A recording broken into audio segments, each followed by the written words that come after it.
колко бързо някой забравиха приказката за стълбата.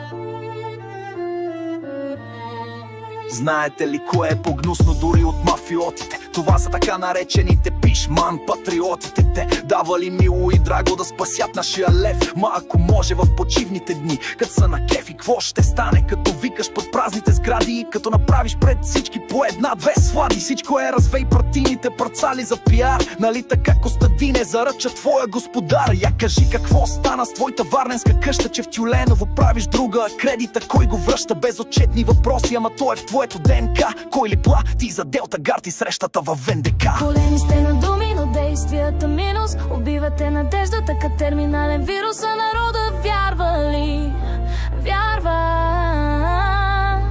Големи сте на думи, но действията минус. Убивате надеждата като терминален вирус. А народа вярва ли? Вярва.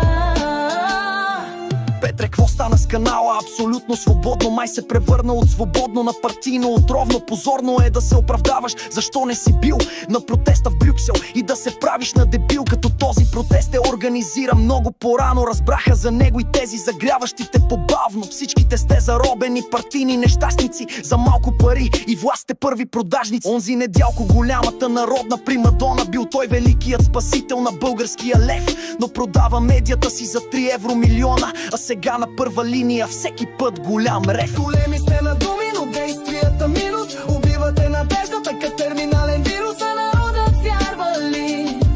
Вярва.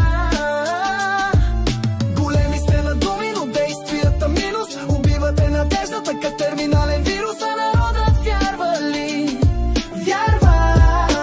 Не е имало такъв автопоход в историята до сега, ама не било новина, затова гробна тишина. Всички евродепутати сте станали като тумор, пълни с злоба, надменност и ефтин хумор. Искате обединение, но с правилните такива, а за всички други няма как да има перспектива. Като гледам архива, винаги имате оправдание, че не можете да прекарате закона заседания на комисии за частни бизнеси. Сте номер едно, а като ви питаме за Борисов, ни казвате какво. И кажете ми сега как ще оправим България, като всеки се бие за собствените си желания.